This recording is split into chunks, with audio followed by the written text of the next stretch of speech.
ముఖ్యమంత్రి నుంచి మున్సిపల్ మంత్రి దాకా నేనే అన్నారు. అంటే ఒక బాధ్యత మోయటం. ఇదంతా కాకుండా చెమర్లు ఎప్పుడు చెప్పులు కుట్టుకుంటానే ఉండాలా, ఎలకలాళ్ళు ఎప్పుడు అదే పని చేసుకుంటా ఉండాలా? అసలు ఎందుకని అడుగుబడిన ఆఖరికి డౌన్ ట్రాడన్ గా ఉన్న సిచ్యువేషన్స్ లో ఉన్న పీపుల్ అందరినీ పైకి తీసుకొచ్చి సమానత్వం ఎందుకు ఇవ్వలేము? ఎప్పుడు పరిపాలన యాంగిల్లోనే ఉండాలా? పుట్టింది మేము పరిపాలించడానికి, గద్దెకి ఏలటానికి అన్నట్టు ఉండాలా? మామూలు మనుషులకి దగ్గర అవ్వకుండా ఉండాలా? మనం అసలు ఏంటి పరిపాలన అని చెప్పి రేవంత్ రెడ్డి గారు క్లియర్ గా చెప్పారు. చాలా మందికి అర్థం కాలేదు, కొంతమందికి జీర్ణం కాలేదు. అసలు బీఆర్ఎస్ వాళ్ళు రియాక్ట్ అవుతారు, అసలు ఎందుకు రియాక్ట్ అవుతారో వాళ్ళకే తెలియదు. దాంట్లో ఓన్లీ మిస్టర్ కల్వకుంట్ల రియాక్ట్ అవుతూ ఉంటాడు. బట్ నాకు విచిత్రం ఏంటంటే కాంగ్రెస్ లో కొంతమంది కూడా రెచ్చిపోతున్నారు. అసలు వాళ్ళకి మొన్న రేవంత్ రెడ్డి గారు తీసుకొచ్చిన 90% ఫలితాలు చాలా మందికి మింగుడు పడలా.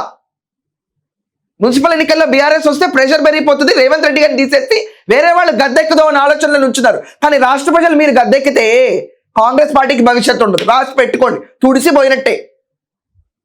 అది కావాల్సింది బీఆర్ఎస్కి. అంటే వాళ్ళ సంకల్లో దూరి మాట్లాడినట్టే కదా ఈ మాటలన్నీ. అర్థం కావా జనాలందరికీ? ఇదా పాలిటిక్స్ అంటే? ప్రజల క్షేమం వద్దా? ఎప్పుడు పదవికాంక్ష కావాలా? జనాలు ఎప్పుడు మీకు శభాష్ రాజా స్వామిని కాలు మొక్తా అని తిరుగుతూ ఉండాలా? అట్టడుగున వర్గాలు ఎప్పుడు ఒక నేత నార్మల్ గా నుంచుని అన్ని వర్గాలకు దగ్గరైన ఒక్క మగాన్ని చూపించండి ఈరోజు కాంగ్రెస్ లో.